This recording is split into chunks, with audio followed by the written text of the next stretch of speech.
আমাদের ধারাবাহিক আলোচনা শুরু হচ্ছে ফিকহুজ যাকাত বা যাকাতের মাসাইল। আজকে পর্ব নম্বর 1। আমাদের আলোচনার বিষয়বস্তু যাকাতের তাৎপর্য, বিধান এবং ফজিলত। এর মধ্যে বেশ কিছু গুরুত্বপূর্ণ কথা আসবে আজকে প্রাথমিক, আর তারপরে ইনশাআল্লাহ তাআলা যাকাতের অন্যান্য যে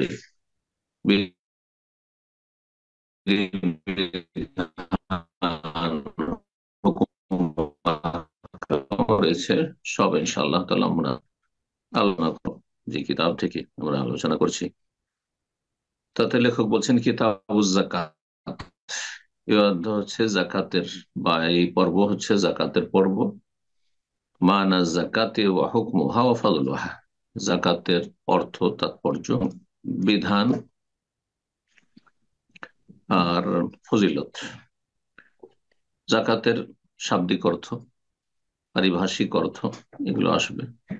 পারিভাষিক অর্থ বলতে শরীয়তের ভাষায় যাকাত কাকে বলে, বা শরঈ ভাষায় ইসলামে যাকাতের অর্থ কি, সংজ্ঞা কি, আর যাকাতের হুকুম, বিধিবিধান, মানে যাকাত ফরজ সুন্নাত নাকি, এবং ফজিলত, মহত্ব, যাকাতের উপকারিতা, দিন দুনিয়ায় ইহকাল পরকালে তার উপকারিতা কি।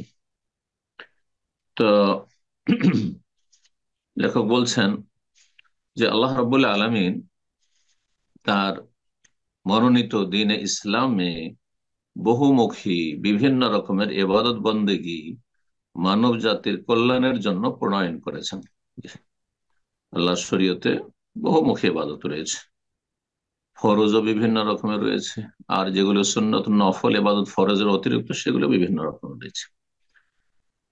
সেগুলিকে বিভিন্নভাবে ভাগ করা যেতে পারে। তার মধ্যে একটি হচ্ছে যে ইবাদতগুলির সম্পর্ক মানব জীবনের বিভিন্ন বিষয়ের সাথে, সেগুলি শারীরিক, আর্থিক, না আর অন্য দিক থেকে, বা দুটোর সমন্বয়ে সে ইবাদতগুলি হয়ে থাকে। এভাবে লেখক আলোচনা করেছেন। কিছু কিছু ইবাদত রয়েছে যে ইবাদতগুলির সম্পর্ক মানুষের শরীরের সাথে, দেহের সাথে, এবাদতে বাদানি, যেগুলিকে ফোকাহা ওলামাদের ভাষায় আল এবাদাতুল বাদানিয়া, শারীরিক এবাদত, যে এবাদত গুলি মানুষ শরীরের অঙ্গ প্রত্যঙ্গ দ্বারা সম্পাদন করে। যেমন সালাত, ফরজ হোক আর সুন্নত নফল হোক। সালাত বিভিন্ন শরীরের অংশ নিয়ে থাকে, তাতে অর্থ লাগে না, তাতে অর্থ ব্যয় করতে হয় না। শরীরের একটি অঙ্গ হচ্ছে হৃদয়, কলব, আর কলবের ইবাদত সবচেয়ে বেশি গুরুত্বপূর্ণ। আর সালাতে তার প্রয়োজন রয়েছে নিয়ত এবং খুশু, একাগ্রতা ইত্যাদি, মনোযোগী হওয়া, আল্লাহ অভিমুখী হওয়া, জি, নিষ্ঠার সাথে ইবাদত করা, আল্লাহর সান্নিধ্য লাভের জন্য সর্বাত্মক চেষ্টা করা মনে প্রাণে। আর শরীরের একটি অঙ্গ হচ্ছে জবান, জিহ্বা, বাক শক্তি, তা দিয়ে বাৎসনিক ইবাদত গুলি করছেন, দোয়া, সূরা, জিকির, আজকার ইত্যাদি, তাকবীর, তাসবিহ এগুলি পাঠ করছেন। আর বাকি অঙ্গ প্রত্যঙ্গ তাতে নড়াচড়া করছে, কিয়াম, দাঁড়াচ্ছেন, রুকু, ঝুঁকছেন, তারপর আবার দাঁড়াচ্ছেন, আবার সেজদা করছেন, বৈঠক জলসা করছেন ইত্যাদি ইত্যাদি অঙ্গ প্রত্যঙ্গ দ্বারা। ওমিনহা মা ইয়াতাআল্লাকু বিবাযলিল মালিল মাহবুব ইলা নাফসি, আর কিছু কিছু ইবাদত বন্দেগী রয়েছে যেগুলি প্রিয় ধন সম্পদ কোরবানি করার মাধ্যমে, ধন সম্পদকে উৎসর্গ করার মাধ্যমে, ত্যাগ স্বীকার করা সম্পদের ক্ষেত্রে, যা মানুষের কাছে অত্যন্ত প্রিয়। মানুষকে আল্লাহ এই প্রকৃতি দিয়ে তৈরি করেছেন, সৃষ্টি করেছেন যে মানুষ পয়সাকে ভালোবাসে। অত হিব্বুন আল মাল হুব্বান জাম্মা, আল্লাহ বলছেন যে মানুষের প্রকৃতি হচ্ছে যে তোমরা প্রচন্ড ভালোবাসো তোমরা ধন সম্পদকে। এই জন্য ছোট বাচ্চা অবুঝ, তাকেও যদি পয়সা টাকা দেখান তো ছো মেরে নিয়ে পালাবে। ও বুঝে না পয়সার মূল্য, কয় টাকা আছে তাও বুঝে না, এর মূল্য বাকি তাও বুঝে না। হ্যাঁ, আপনি তাকে 500টা খেয়ে তার কাছ থেকে নিয়ে নিয়ে একটা নোট নিয়ে যদি 5টা খেয়ে দুটো তিনটে দিয়ে দিন, অতি খুশি হয়ে যাবে, কিছুই বুঝে না। কিন্তু টাকা আর আসক্তি আছে, এটা হচ্ছে মানুষের স্বভাব। জি। কিন্তু সেটা সীমিত আকারে হইতে হবে, সীমিত আকারে হইতে হবে। আর তার নীতিমালা আমরা আজকে আলোচনায় আসবে আমাদের, যে পয়সা কিভাবে গ্রহণ করবেন, ধন সম্পদ কিভাবে গ্রহণ করবেন, তাহলে আপনি সফল তাতে, পয়সাওয়ালা হয়েও সফল, পয়সার মালিক হয়ে সফল। জি। তো ধন সম্পদ ব্যয় করার মাধ্যমে কিছু কিছু ইবাদত করতে হয়, যেমন জাকাত ফরজ, তারপর দান সাদাকা ইত্যাদি, জনকল্যাণমূলক যে কোনো কাজ করা। অমিনহা মায়াত আল্লাহ ইবাদান ওয়া বাদলিল মাল, আর কিছু কিছু ইবাদত রয়েছে যাতে শরীরকেও মেহনত করতে হয় আর ধন সম্পদ ব্যয় করতে হয়।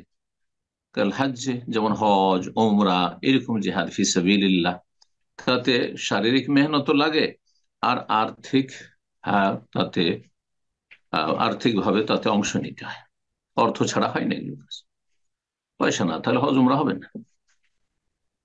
আর কিছু কিছু ইবাদত রয়েছে যে ইবাদত গুলিতে কিছু ব্যয় করতে হয় না, কিন্তু আপনার আমার মানব জীবনে যেসব প্রিয় বস্তু আর যেগুলি চাহিদা আমাদের মধ্যে রয়েছে, সেগুলিকে পরিত্যাগ করতে হয়। হ্যাঁ, সেগুলি থেকে বিরত থাকতে হয়। বলছেন অমিনাহ মায়াতাল্লাহ বেকাফির নাফস, কিছু কিছু ইবাদত রয়েছে যেগুলিতে নিজেকে বিরত রাখতে হয়। আর মাহবুবাতিহা, মানুষের প্রিয় বস্তুগুলি থেকে, অমাতাস্তিহার, যেগুলির আসক্তি মানুষের আছে, মনের চাহিদা, খিদা লাগলে প্রচন্ড খাবারের চাহিদা, পিপাসা লাগলে পানির দিকে চাহিদা, তারপরে যৌবন থাকলে যৌবনের যে ক্ষুধা রয়েছে সেই ক্ষুধার জ্বালা নিবারণ করার জন্য শারীরিক চাহিদা ইত্যাদি ইত্যাদি, নরের চাহিদা, নারীর চাহিদা, এসব চাহিদা থেকে বিরত থাকা। সিয়াম যেমন রোজা, এই জন্য সিয়াম অবস্থায় সহবাস পানাহার এগুলি হারাম, এগুলি থেকে বিরত থাকতে হয়। কষ্ট হচ্ছে, প্রচন্ড কষ্ট হচ্ছে খিদায় পিপাসায়, কিন্তু আপনাকে এগুলো থেকে বিরত থাকার মাধ্যমে ইবাদত করতে হবে। আল্লাহর আবার বহুমুখী ইবাদত বন্দেগী কেন তার শরীয়তে প্রণয়ন করেছেন? লিয়াখতাবির আল ইবাদ, বান্দাকে পরীক্ষা করার জন্য। একই রকমের ইবাদত করলে কিছু মানুষ আছে এমনিতে তো অধিকাংশই ব্যর্থ আল্লাহর ইবাদত বন্দেগীতে, অধিকাংশ মানুষ কুপ্রবৃত্তির পূজারী, মানে ইত্তাখাযা ইলাহাহু হাওয়া, নিজের কুপ্রবৃত্তিকে এলাহ বানিয়ে ফেলেছে অধিকাংশ মানুষ পৃথিবীর। এমনকি অধিকাংশ মুসলিম খেয়াল খুশি, ধর্মকর্ম খেয়াল খুশি, যদি কিছু করে তার মনে লেগেছে সে যেন করেছে।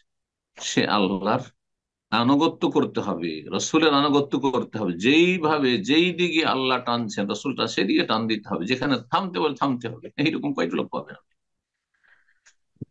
তো আল্লাহ রাব্বুল আলামিন বহুমুখী ইবাদত বন্দেগীর মাধ্যমে বান্দাকে পরীক্ষা করতে চান, যে আপনার সামনে হে বান্দা, আপনার রবের আনুগত্য একদিকে, আরেক দিকে আপনার মনের চাহিদা পূরণ।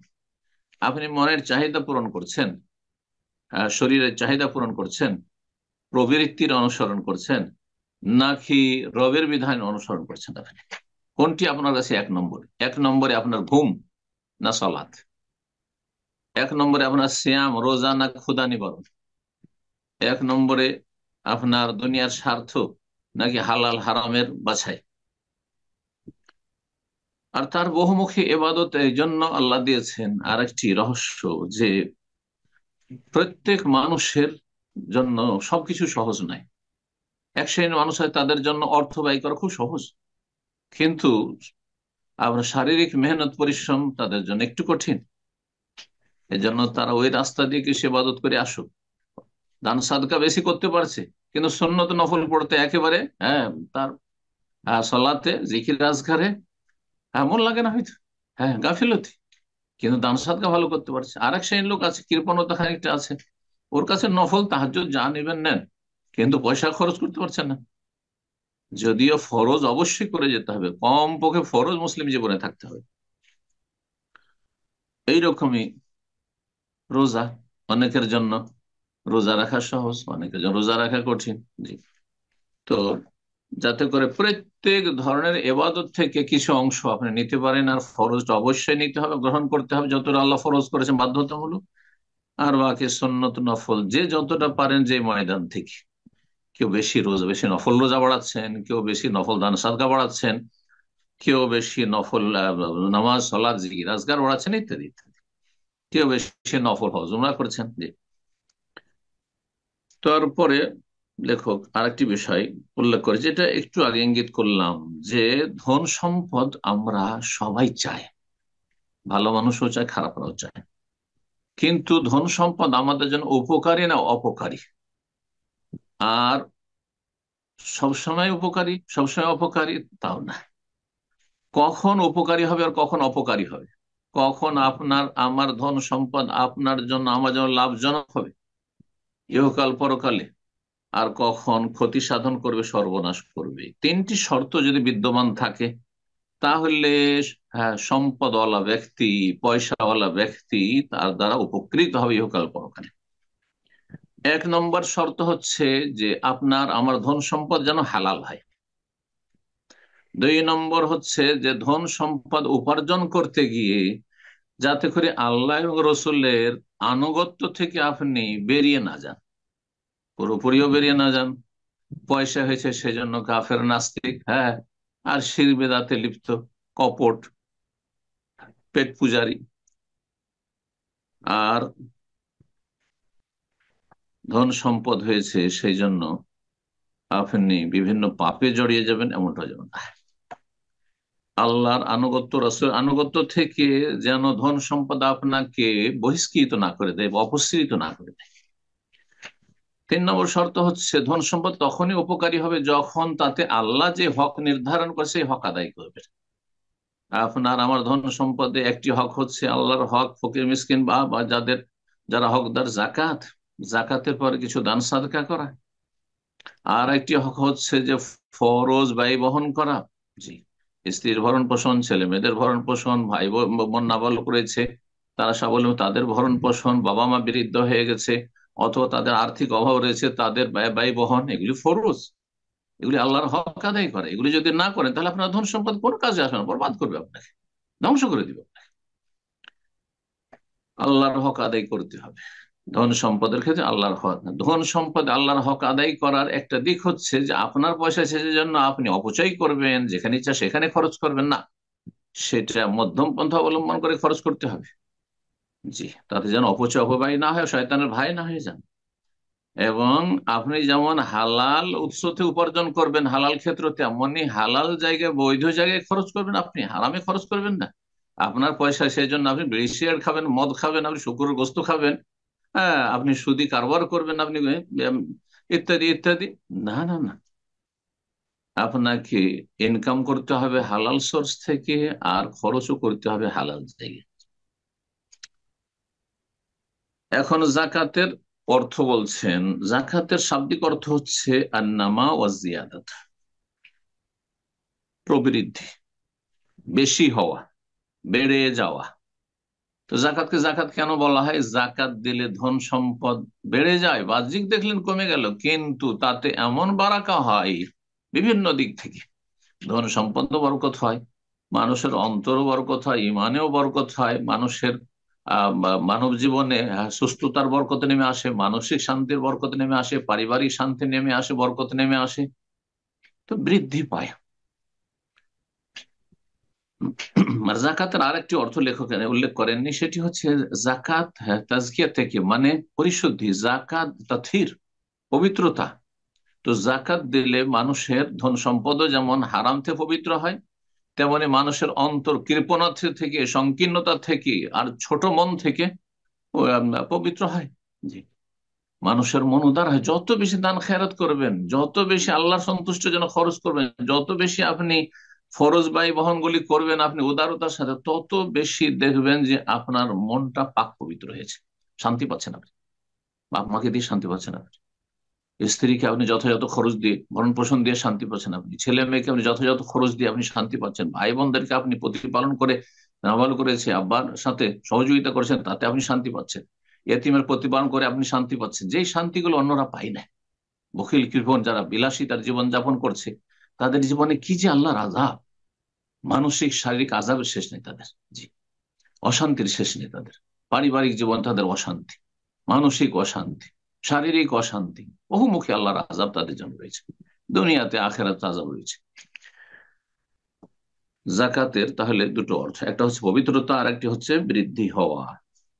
জাকাতের সংজ্ঞা কি? ফুকাহারা যা সংজ্ঞা করেছেন তার মধ্যে শেখ ইবনে উসাইমিন রাহিমাহুল্লাহ একটি প্রথম শর্ত লাগে আত-তাআব্বুদ লিল্লাহ, যেটি অন্যান্য ফুকাহারা এটি উল্লেখ করেননি, কিন্তু এটি গুরুত্বপূর্ণ বিষয়।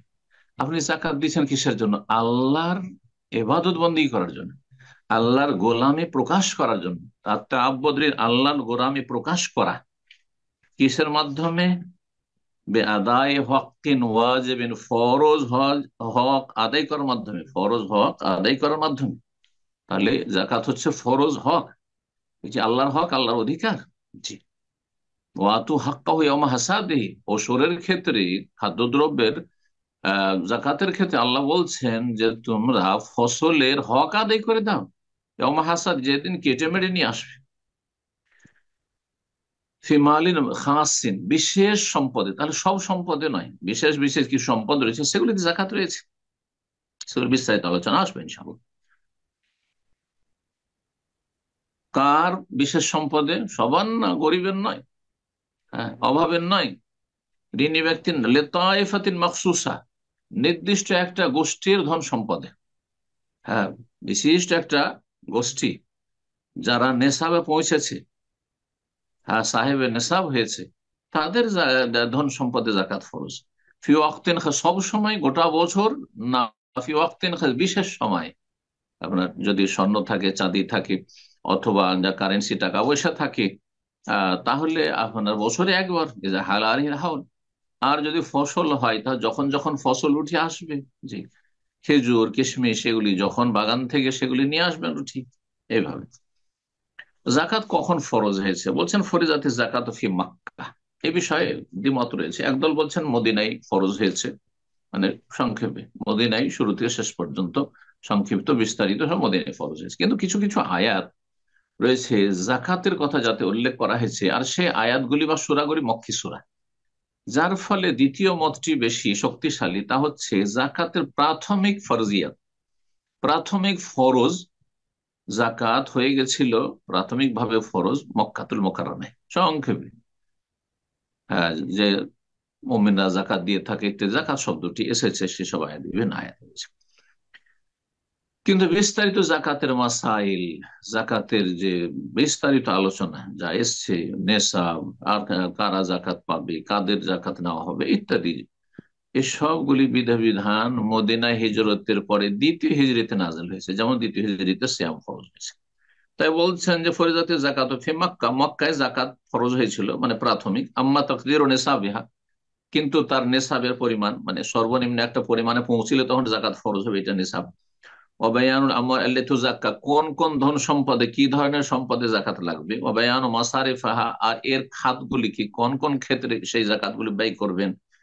ফাকানা ফিল মাদিনা, এই বিধানগুলি এসেছে মদিনায় ফিসসানাতি সানি মিনাল হিজরা, হিজরতের দ্বিতীয় বছর, দ্বিতীয় হিজরিতে। জাকাতের হুকুম বিধান বলছেন যে জাকাত হচ্ছে ফরজ, এবং আহাম্মু আরকানিল ইসলাম বাদা শাহাদাতাইন ওয়াস সালাত, শাহাদাতাইন লা ইলাহা ইল্লাল্লাহর সাক্ষ্য প্রদান করা, মুহাম্মদুর রাসূলুল্লাহ সাক্ষ্য প্রদান করা, আর তারপরে সালাত, তারপরেই তৃতীয় স্থানে হচ্ছে জাকাত। তাহলে ইসলামে যে পাঁচটি স্তম্ভ, তার তৃতীয় স্তম্ভ হচ্ছে জাকাত। আমাদের দেশের মানুষরা উল্টো করে বলতে গিয়ে জাকাতকে একেবারে গুরুত্ব লেস করে দিয়েছে। হ্যাঁ, কালেমা, নামাজ, রোজা, হজ, জাকাত 5 নম্বরে ফেলে দিই। অথচ জাকাতের স্থান, হ্যাঁ, সিয়ামের চাইতে বেশি গুরুত্বপূর্ণ, সিয়ামের আগে, রোজার আগে, হজের অনেক আগে। জি, তো যার ফলে এই যে আমাদের দেশের তরিকা, এই তরিকা এই বলাটা বাদ দিতে হবে। এই তরিকা বলার মাধ্যমে আপনি মুসলিম সমাজকে বা যারা দিন সম্পর্কে প্রাথমিক স্তরে এসে তাদেরকে ভুল মেসেজ দিচ্ছেন। জাকাত ইসলামের তৃতীয় অন্যতম স্তম্ভ, রুকন সালিস মিন আরকানিল ইসলাম, ইসলামের তৃতীয় স্তম্ভ বলছেন। সূরা তওবার আসবে 103-এ আল্লাহ ইরশাদ করেছেন, বিভিন্ন আয়াত রয়েছে কোরআনে কারীমে জাকাত সম্পর্কে, বিভিন্ন সূরায় রয়েছে। জি, সিয়াম রোজার কথা তো শুধু সূরা বাকারা রয়েছে, এটাও একটা চিন্তা করেন যে রোজা হয়, রমজান মাসের সিয়ামের কথা শুধু সূরা বাকারে আলোচনা হয়েছে কয়েকটি আয়াত, কিন্তু জাকাতের কথা বিভিন্ন সূরা বিভিন্ন আয়াতে রয়েছে। মহান আল্লাহ বলছেন, খুয মিন আমওয়ালিহিম সাদাকা, হে নবী মুসলিমদের ধন সম্পদ থেকে সাদাকা মানে জাকাত গ্রহণ কর। তাহলে জাকাত দেবে মুসলিমরা, জি, অমুসলিম জাকাত দেবে না। দেশে অমুসলিম থাকলে তাদের ধন সম্পদে জাকাত ফরজ নেই যতক্ষণ পর্যন্ত ইসলাম কবুল না করে। আর তারা জাকাত যদি দেয়ও স্বেচ্ছায় স্বতঃস্ফূর্ত হবে যে আমরাও জাকাত দেব মুসলিমদের মতো, কোনো লাভ হবে না যতক্ষণ কালেমা পড়ে ইসলামে প্রবেশ না করবে। জি, তাদের ধন সম্পদ থেকে জাকাত গ্রহণ করো এবং তার মাত্র তাহেরুম, তাদেরকে পবিত্র করো, কিন্তু তাদের আত্মার পরিশুদ্ধি করো, এই অর্থ বহন করে জাকাত। জাকাত দিলে অন্তর পবিত্র হয়, জাকাত দিলে ধন সম্পদ পবিত্র হয়, আত্মার পরিশুদ্ধি হয়। ওয়াসাল্লি আলাইহিম, হে নবী তাদেরকে তুমি দুয়া দাও। এই নবী সাল্লাল্লাহু আলাইহি ওয়াসাল্লাম কাছে কেউ জাকাত দিতে আসতো যখন, তখন বলতেন আল্লাহুম্মা সাল্লি আলা আলি ফুলান, অমুক বংশের উপর আল্লাহ তুমি রহমত বর্ষণ করো। ইন্না সালাতাকা সাকানুল লাহুম, নিশ্চয় হে নবী তোমার দোয়া তাদের জন্য বড় শান্তির মাধ্যম হবে। নবী সাল্লাল্লাহু আলাইহি ওয়াসাল্লামের দোয়া এইরকম। ইমামুল মুসলিমে যদি মুসলিম খলিফা থাকেন তাহলে তিনি দোয়া দেবেন, মুসলিম খলিফার প্রতিনিধি যারা জাকাত আদায় করবেন তারা দোয়া দেবেন জাকাত দানকারীকে। জি, আল্লাহু সামিউন আলিম। জাকাতের বিধান শরীয়তে যে এসেছে এর হেকমত তত্ত্ব কি, রহস্য। জি, জাকাতের উদ্দেশ্য সীমিত উদ্দেশ্য নয়, বা যে উদ্দেশ্য অনেকে বুঝেন, ভুল বুঝেন, সেটা হচ্ছে ধন সম্পদ মানুষের কাছ থেকে কালেকশন করা। যেমন টাকা পয়সা কালেকশন, মসজিদ মাদ্রাসার কালেকশন করছেন, হ্যাঁ জাকাতের মাধ্যমে বেশ কিছু টাকা কালেকশন করে নেন, না না, মোটেই না। পয়সা সঞ্চয় করা নয়। আর পয়সা সঞ্চয় করে নিয়ে তারপরে গরিব মিসকিন যারা অভাবী দুস্থ তাদের মাঝে বিতরণ করে দিলাম, একটা জনকল্যাণমূলক কাজ করলাম, এতটাই যথেষ্ট নয়। বরং তার চাইতে বড় এবং প্রথম লক্ষ্য উদ্দেশ্য হচ্ছে, সেটা হচ্ছে মানুষ যেন পয়সার গোলামি থেকে, ধন সম্পদের গোলামি থেকে মুক্তি লাভ করে। জি, ইয়াল ওয়াবিল ইনসান আনিল মাল, ধন সম্পদের ঊর্ধ্বে আসে, ধন সম্পদের গোলাম না হয়ে যায়। ধন সম্পদ, হ্যাঁ, তার মসজিদে আসুক, অন্তরে ঢুকে না যায়। ধন সম্পদের জন্য মরিয়া পাগল যেন না হয়ে যায়।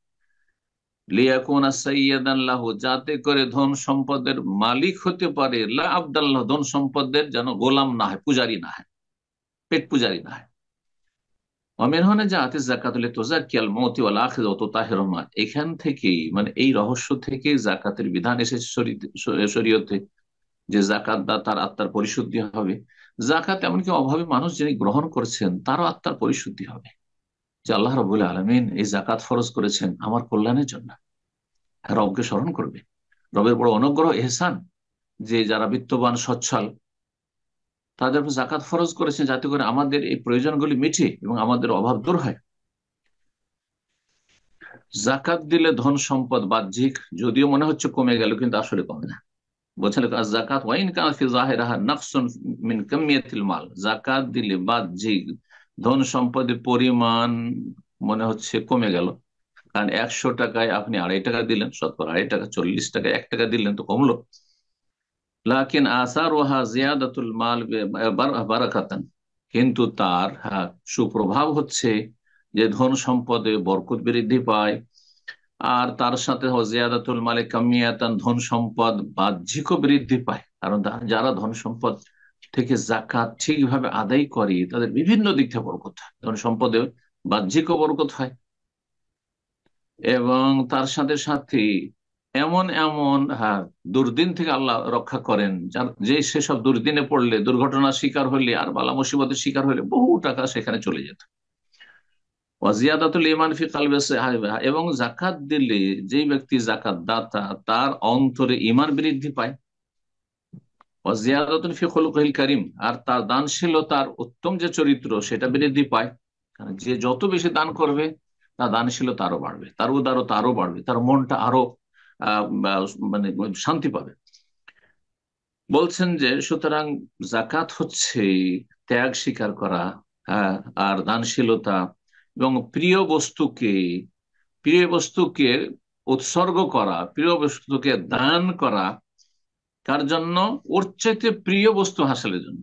একটি প্রিয়কে আপনি কি করছেন? কোরবানি করছেন, উৎসর্গ করছেন, সেখানে ত্যাগ স্বীকার করছেন ওর চেয়ে বেশি প্রিয় বস্তু হাসিলের জন্য, সেটি হচ্ছে রবের সন্তুষ্টি, রব্বিহি সুবহান, আল্লাহ সুবহানাহু ওয়া তাআলা সন্তুষ্টি অর্জন করা এবং জান্নাত লাভে সফল হওয়া। আল্লাহ যেন আমাদের সকলকে তৌফিক দান করে।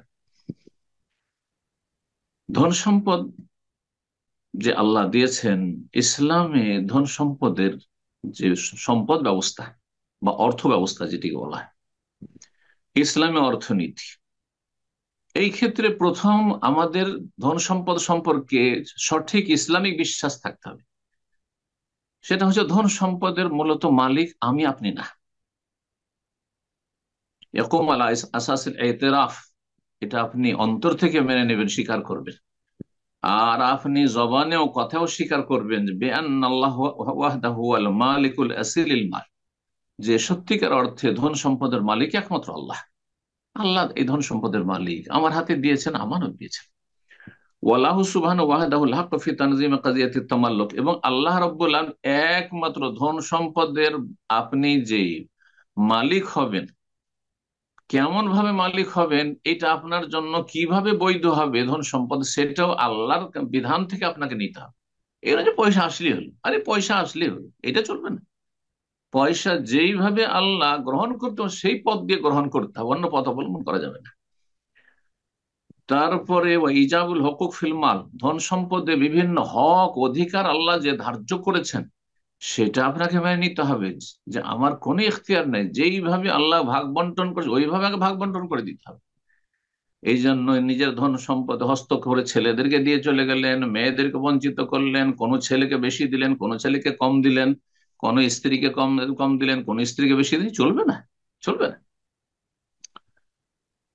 ও তাহদিয়ে দেহ তাকদির, কত পরিমাণ দেবেন, কতটা নির্ধারণ করবেন, এটা সবকিছু আল্লাহ করেছেন, আপনার কোনো এখতিয়ার নেই। শতকরা আড়াইটা আল্লাহ ফর আড়াই দিতে হবে, জি, তার কম করলে চলবে না। অবয়ান কাকে দেবেন সেটাও চলবে না, আপনার খেয়াল খুশি, সেটাও আল্লাহ ফয়সালা করেছেন। সূরা তাওরা আয়াত নম্বর 60 আল্লাহ বর্ণনা করেন 8 শ্রেণীর মানুষকে আপনি যাকাত দিতে পারবেন। এবং ধন সম্পদ কিভাবে উপার্জন করবেন, কোথা থেকে আসলো, হালাল পথে আপনাকে উপার্জন করতে হবে, কোথায় খরচ করবেন সেটাও আল্লাহ রাব্বুল দিক নির্দেশনা মোতাবেক হইতে হবে। তারপরে আরেকটি বিষয়, আর এটা দিয়ে ইনশাআল্লাহ তাআলা আমরা শেষ করবো, সেটা হচ্ছে জাকাতের উপকারিতা। জাকাত দিলে লাভ কি আপনার ইহকাল পরকালে? 10টি লাভ এখানে লক্ষ্য করলে করেছে। 1 নম্বর হচ্ছে জাকাত দিলে গুনাহ খাতা মোচন হয়, মানুষের গুনাহ পাপ আছে, পাপ মোচন হয়। 2 নম্বর জান্নাতে প্রবেশ করবে। 3 নম্বর জাহান্নাম থেকে রক্ষা পাবে। 4 নম্বর হচ্ছে জাকাত আল্লাহ এই জন্য ফরজ করেছেন যে জাকাত যদি আপনি দেন, আমি দিই, তাহলে আপনার অন্তর, আমার অন্তর, জাকাত দাতার অন্তর কৃপণতা, সংকীর্ণতা থেকে মুক্ত হবে, বখিলি থেকে মুক্ত হবে। জি। 5 নম্বর জাকাতের উপকারিতা হচ্ছে, জাকাত হচ্ছে যারা সচ্ছল সমাজের আর যারা দরিদ্র গরিব, এই উভয় শ্রেণীর মাঝে একটি সেতু বন্ধন, সেতু বন্ধন এবং মজবুত সেতু বন্ধন। জাকাত যারা দেয় গ্রামে বা শহরে, আর জাকাত যারা গ্রহণ করে, যারা জাকাত গ্রহণ করে, অনুগ্রহ পাই জাকাতদাতার পক্ষ থেকে, সচ্ছল ব্যক্তির পক্ষ থেকে, তারা সবাই তাকে ভালোবাসে, তাদেরকে ভালোবাসে। আর যারা ধন সম্পদের পাহাড় তৈরি করেছে কিন্তু জাকাত দেয় না, আশেপাশে গরিব আছে তাদের খোঁজ খবর নেয় না, তাদের উপর চরম ঘৃণা থাকে, শত্রুতা থাকে এবং হিংসা কাজ করে আর বিদ্বেষ কাজ করে এবং তাদের ধ্বংস কামনা করে, যে এরা ধ্বংস হোক, এরা ধন সম্পদ কোথায় রাখবে, দিশেহারা, বিদেশে পাঠাচ্ছে, এরা বিদেশে পাচার করছে, কাফেরদের ব্যাংকে গিয়ে রাখছে, যেখান থেকে কোনোদিন উঠে আসবে না, কিয়ামতে বুঝতে পারবে ভালো। আর দেশে আশেপাশে গ্রামে শহরে মানুষ আহ, রাস্তা পথে বসবাস করছে, সর্বহারা হয়ে বসবাস করছে, বস্ত্র পাচ্ছে না। আল্লাহ বুঝার তৌফিক দান করুন। মজবুত সেতু বন্ধন সচ্ছল এবং অভাবীদের মাঝখানে হচ্ছে এই জাকাত প্রদান করা। জাকাত দিলে মানুষের অন্তর পাক পবিত্র হয় এবং অন্তর প্রশস্ত হয়, আর সার্বিক নিরাপত্তা মানুষ হাসিল করে, সমাজে চলাফেরা করবে, নিরাপদ চলাফেরা, চোর ডাকাত বাড়বে বাড়বে না। আর চোর ডাকাত কেন, অভাবের স্বভাব নষ্ট হয়েছে। জাকাত দিয়ে যে তাদের অভাবগুলো দূর করে দেয়, এগুলো চোর তৈরি হইতো না, হয়তো এসব ডাকাত আর ছিনতাকারী তৈরি হইতো না। ভালোবাসা সম্প্রীতি সেখানে কাজ করে, মুসলিম ভ্রাতৃত্ব সেখানে শক্তিশালী হবে। 6 নম্বর জাকাতের উপকারিতা হচ্ছে জাকাত দিলে জাকাত দাতার নেকি বৃদ্ধি পায়। জি। 7 নম্বর উপকারিতা হচ্ছে জাকাত দিলে বালা মুসিবত থেকে ধন সম্পদ সুরক্ষিত থাকে। বালা মুসিবত থেকে নিজেও বেঁচে থাকবেন জাকাত দিলে, এবং আপনার ধন সম্পদ বেঁচে থাকবে। জি। এবং ধন সম্পদ বৃদ্ধি পাবে। 8 নম্বর, জাকাত দিলে ধন সম্পদ বাড়তেই থাকবে, বাড়তে থাকবে, কমবে না। জি। 9 নম্বর হচ্ছে জাকাত দিলে যারা সমাজে অভাবী, আল্লাহ দুই ভাগ করেছেন, অভাবী থাকবে। যতই মানুষ সচ্ছল হয়ে যাক, সমাজে কিছু অভাবী থাকবে, কিছু অসহায় থাকবে। তাদের প্রয়োজনগুলি মেটানো সম্ভব হয় জাকাতের মাধ্যমে, কারণ আল্লাহ জাকাত ফরজ করে, আপনাকে দিতেই হবে আপনাকে। যদি এমনি দান সাদকার উপর নফল ছেড়ে দেওয়া হয়তো তাহলে অনেকে হয়তো দিত না, কিন্তু জাকাত আমাকে বের করতে হবে, কারণ আল্লাহর আযাব থেকে আমাকে বাঁচতে হবে, জাহান্নাম থেকে বাঁচতে হবে। জি। এই জন্য আল্লাহ জাকাত ফরজ করেছেন। 10 নম্বর জাকাতের উপকারিতা হচ্ছে যে জাকাত দিলে যে আর্থিক অপরাধগুলি ঘটছে সমাজে, সামাজিক যে সব অপরাধ, সে সামাজিক অপরাধগুলির মধ্যে গুরুত্বপূর্ণ অপরাধ হচ্ছে চুরি, ছিনতাই, ডাকাতি, আর কারো ধন সম্পদ হানা করা, বাড়ি ঘরে হানা করা, ইত্যাদি ইত্যাদি। এই সব থেকে সমাজ পাক পবিত্র হবে। কারণ যখন সমাজে এক শ্রেণীর লোককে আল্লাহ পয়সা দিয়েছেন, আর ওরা সমাজে সব গরিব লোকেরা রয়েছে, তাদের দেখাশোনা করছে, তাদের প্রতিপালন করছে, তাদেরকে ঠিকভাবে জাকাত দিচ্ছে, সুতরাং তাদের সমস্যার সমাধান হয়ে যায়, তাহলে কেন চোর বাড়বে, কেন ডাকাত বাড়বে, কেন ছিনতাইকারী বাড়বে? আল্লাহ যেন আমাদের সকলকে বোঝার তৌফিক দান করেন, এবং যারা সচ্ছল ব্যক্তি তাদেরকে জাকাত আদায়ের তৌফিক দান করেন, এবং আল্লাহ তাদের মধ্যে যারা পথভ্রষ্ট রয়েছে এবং যারা পয়সার আসক্তিতে রয়েছে তাদেরকে হেদায়েত দান করেন, এবং আমাদের সমাজে যারা গরিব অভাবী রয়েছে তাদের অভাব আল্লাহ যেন দূর করেন, এবং আল্লাহ তাদেরকে যেন আল্লাহমুখী হওয়ার তৌফিক দান করেন, এবং তাদের অন্তরকে পাক পবিত্র করার তৌফিক দান করেন। ওসল্লাহ মোহাম্মদ ওয়া আলা আলিহি ওয়া সাহবিহি আজমাইন।